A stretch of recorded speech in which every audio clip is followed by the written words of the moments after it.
game out of reach. Yeah. That being said, like Sphinx's Revelation might maybe more trouble than it's worth with its mana cost. So I could definitely see a couple like if Andrew has to pay for some of his dual lands or like some bonus mana a little bit, then that comes at a cost against an aggressive mono red deck. Right. It is, to be fair, it is a way to close once you've somewhat stabilized. Like, if you stabilize at a bit lower life total than you'd like, Sphinx's Revelation will definitely cap that off by gaining you some, then probably drawing you something else that does the same. That gains life as well, yeah. How much do you like Angel Serenity in this matchup? It's okay. It's not fantastic. Really, you could very easily just get run over before it's relevant. But I don't think, like Fourth Ragtusk and Hunt Masters and Restoration Angels are enough to, by themselves, to rely on drawing multiples. Fair. So you want to, I would, like, when we go to, like, sideboarding, I would side down to, like, maybe 1 or 2. Okay. Depending on what Andrew has available to him. Andrew has a turn 2 Farseek to Kevin's Rakdos Cackler. I actually like Angel Serenity a fair amount here because it gives you a big threat that closes the game out very quickly against the red deck. Yeah. But a lot of times you don't necessarily need to close. However, one of its best functions is actually killing Pyreheart Wolf. That's true. So that's like Kevin's late game combination. So Kevin's gonna pair up this Lightning Mauler, crack in for 6, or putting Andrew to 16. Yeah. So basically, Kevin using his Lightning Maulers as Rakdos Shred Freaks. Yep.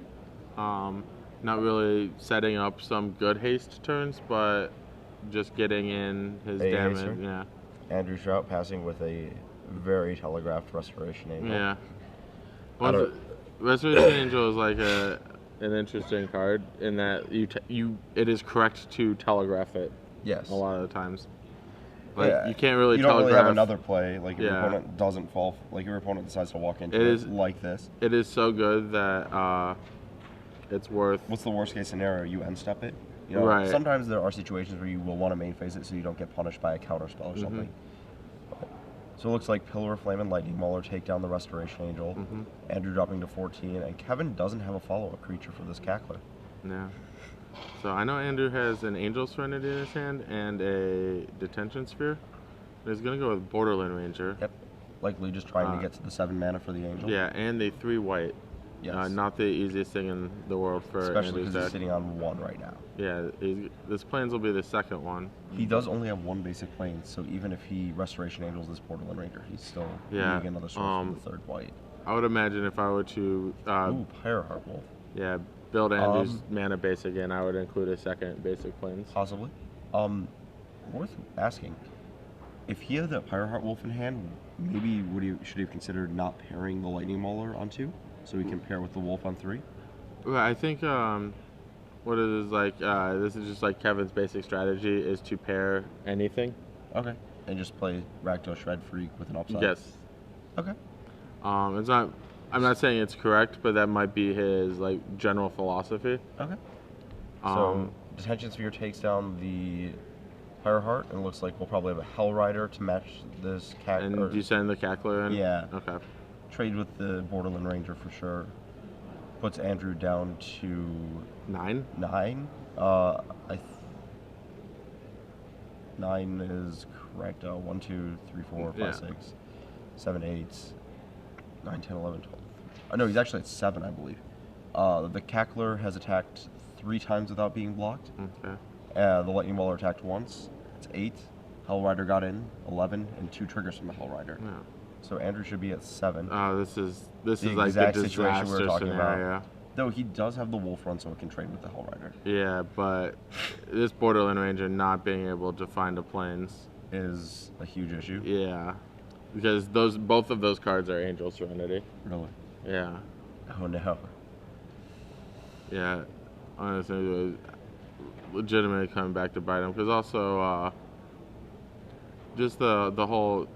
You're gonna want this to happen more often than not, like Restoration Angel blinking your Borderland Ranger. Yeah, and being able to. Searing Spear takes out the Borderland Ranger. I believe this puts Andrew to 3, if I've been tracking correctly. Yep, okay. Yes. Okay. Well, didn't matter because of Morbid. Morbid. So, Kevin Andrew, takes game 1. Dead or super dead. We're unclear. But Kevin is up a game and stole that one when he was on the draw. Yeah, absolutely. Like, it's one of those things where, this is like one of those situations, like, those Angel Serenities look really bad that game. Because they're just like 2 7-mana cards that Andrew couldn't cast. Like, I don't think he can afford the double mulligan. No. That he basically had. The second Angel is an issue. Yeah. When I played with 4, I would board down to 3 in this matchup because you never want to draw 2. But you usually would maybe want 1. Yeah, even with 3, I would be apt to draw board down to 2. It also depends on what kind of stuff you could bring in. Yeah. But before we get to sideboarding, we have some trivia. Yeah. We get to give away a full year of StarCityGames.com Premium. Yeah. Do you have a... yeah, I got a good one. Awesome. So, this was the largest StarCityGames.com Open ever. The standard Open. How many people did we start off with in this Open? Okay. Tweet the answer using the hashtag SCG Premium. Make sure you use that hashtag because otherwise we won't be able to find it. And one random person with the correct answer will win a year of free premium.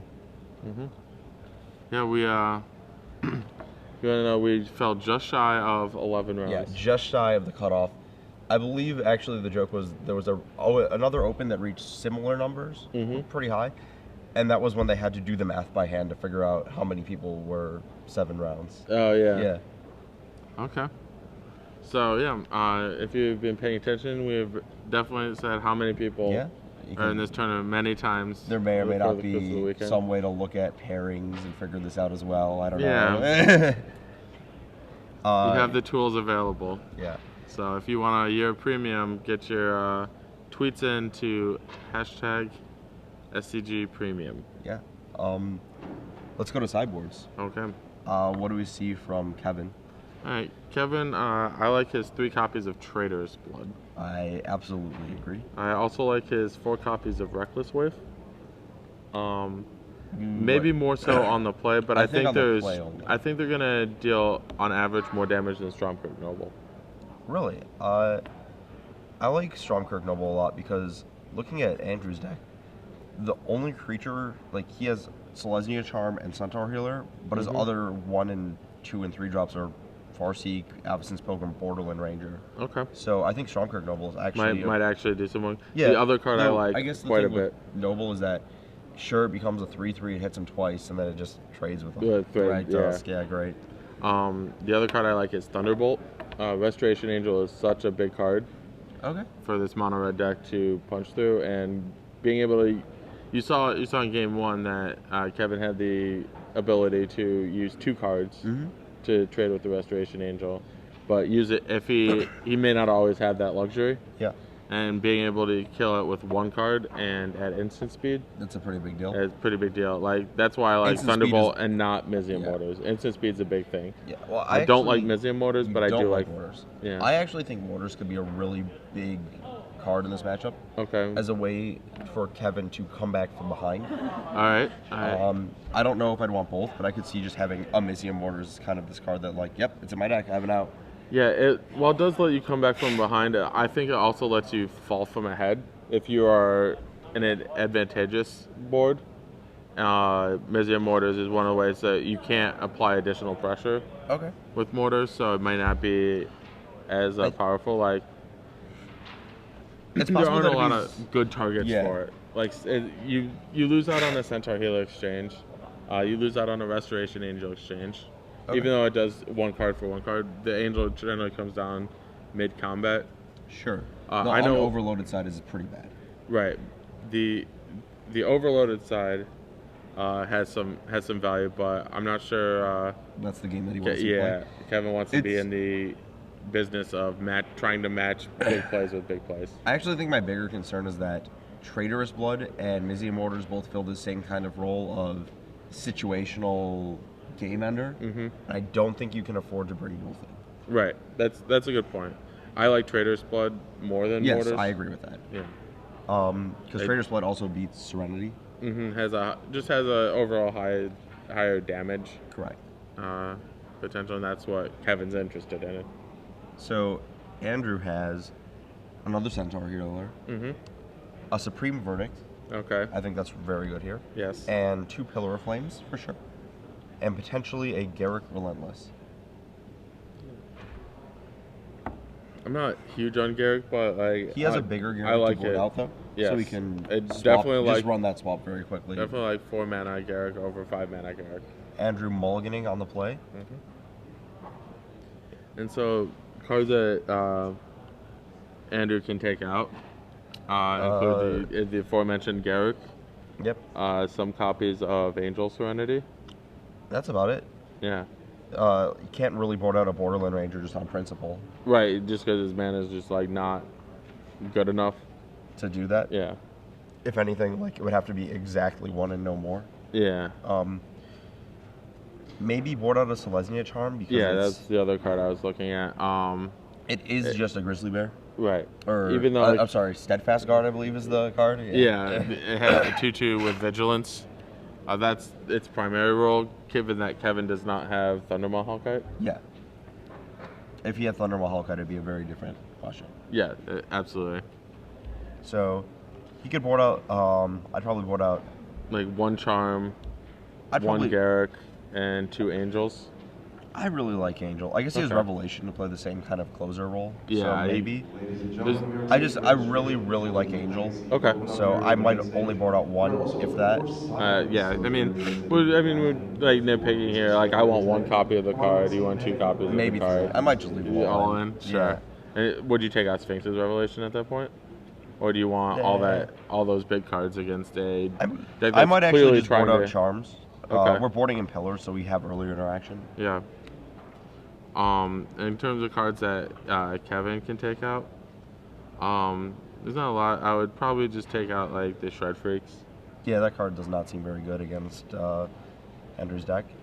Andrew has no 1-drop against Kevin's Rakdos Cackler. How many Pillars do you like if you're Kevin? Possibly 0. Yeah. I don't think the card. Andrew does have Avacyn's Pilgrim, but outside of that, it's a fairly poor card. Yeah. So Kevin follows up the Cackler with a Ash Zealot. Selesnya Charm flashes in to kill the Cackler. I think Andrew the Cackler. I guess. Yeah. Let's see. I think Andrew needs that sort of early interaction because of how aggressive Kevin's deck is. Andrew just needs any sort of cheap card that can. Play against that. So Ash Zealot followed up with a Lightning Mauler that will pair. Yep. Andrew dropping a 14 after having just a Steam Vents for his 3rd turn. Yeah, so we see Kevin with the glorified Shred Freak. Yeah. Well, the effort we mentioned, you could Pyre Heart Wolf with Lightning Mauler, which makes it a much better Shred Freak. Yeah. So Andrew drops a Rootbound Crag, passes the Restoration Angel turn. Yeah. 4th land for Kevin. And one thing Kevin can't do here is play a Hellrider. Absolutely not. Looks like he is playing a Lightning Mauler, pairing with a Stromkirk Noble, and just sending with the 4 creatures. Yeah, one of them dies to a Restoration Angel. Who cares? Yeah. I mean, he's getting in a ton of damage. Andrew's probably just debating which creature to block with this Angel. Unless he has a Thragtusk, in which case he might be saving the Angel. I think it would be very difficult. Extremely greedy. Yeah, that's an incredibly difficult play to make. Just pass on 4 with the Restoration Angel to get value out of it later, facing down 4 creatures. Yeah, I think Andrew correctly plays 14, the Angel. Yeah, I think that he wants to block the Lightning Mauler that is paired with the Ash Zealot, or just either one. He could also, I don't think he wants to. He definitely wants to take down one of the Maulers, I believe. Yeah. Well, killing the Noble doesn't matter because... No, he took down Ash Zealot. Killing the Noble doesn't matter because it's just a 2/2 next turn. It's actually less damage. He gains life by not blocking the Noble. Yeah. As a 2/2, whatever. Centaur Healer is drawn for Andrew. Looks like his hand is pretty stacked here. Oh, he has a Detention Sphere as well. So, If that's a Thragtusk, he gets to... If he has he gets the sphere down both of the Maulers? Right. If it's a Thragtusk, I think I like that more. No, I don't know. I think that getting these Maulers out of the way is a little more important. Like, you will have another turn to Thragtusk with this game, for sure. Even if Kevin has land Zealous Conscripts, you will have a turn. And whether you're at 1 life on that turn or... I guess actually even if he has the Conscripts. Yeah. So what happens if you Thragtusk, you go to 14... It's actually better for you against the Conscripts if this happens, I feel like, than if you had played the Thragtusk. Yeah, so Andrew falling to a very precarious 1 life. He's going to jump up to 6 here. Yes. And have... I think Andrew drew a Borderland Ranger. He was debating whether he wanted to go to 4 Borderland Ranger, creatures, but like, this is just much better, 6. 6 also puts you out of Brimstone Volley range on the attack. And it leaves Kevin without great attacks. It's unless, of course, Zealous Conscripts number 2 would seal the match for Kevin. Yes, it would. And, but yeah, it looks like he does not have it. Was able to get Andrew to 1, but like, Thragtusk quite the magic card. Yeah, not really much that Kevin can do to profitably interact with it, other than play one of its threatened effects. Yeah, I think Trader's Sport would have done it for him as well. Yeah. Either of those effects would have been lethal. So Andrew untaps, and he's going to go through the line that he had set up last turn. Borderland Ranger, get a Plains, cast Centaur Healer, going up to 9. It's even possible I'd have to quickly do the Conscripts math and see if another Conscript skeleton, but it could just be that we see an attack with the Restoration Angel to try and close out so that Kevin doesn't have a chance to get there or to get to a Pyre Heartwolf. Here's another Conscripts. We get to attack with 4 creatures, dropping Andrew to 3 life. This attack might be a little unsafe, but I guess he only has 2 Conscripts. A Traitorous Blood only puts Andrew to 4. So, yeah, I think this attack's pretty safe. There's only 1 out in Kevin's deck to put Andrew to dead. A precarious life 3, total, yeah. But nothing to put him to dead. Hellrider still makes bad attacks. We'll put Andrew to 6. So, yeah, and so Kevin, I believe, just draws another land. He might have... doubt he has a burn spell. I wonder if Kevin actually has 2 lands in his hand. I'm trying to think of what they could be that... he wouldn't have played? He wouldn't or not have played. It's entirely possible that, like, it could be a minor burn spell. Andrew double Farseeks. Yeah. Going Hellbent. Yeah, it's probably... it could be... like a pillar that he drew after Andrew I feel played like... his Thragtusk. Yeah, it could be a pillar, it could be... I mean, even if it's a Searing Spear, there's no real good targets here. Another land. Yeah. So... yeah, it could just be a Hellrider that he's saving for a potential swing. Okay. That makes a lot of sense, too. Like, just any haste creature. Yeah, you have so much mana that it shouldn't matter that much. Right. Again, in this situation, it's definitely better for Kevin to hold, like, haste creatures as hidden information as opposed to lands. Correct. Kevin down to 11 life, I believe. 3 swings with this angel. Passes. Or Andrew passes back. Kevin looks like he has a Searing Blaze. There are 2 spells in Kevin's hand. I believe one of them is a Searing Blaze. Searing Spear. Or Searing Spear, yeah. Searing Blaze would be a lot better. A little bit better.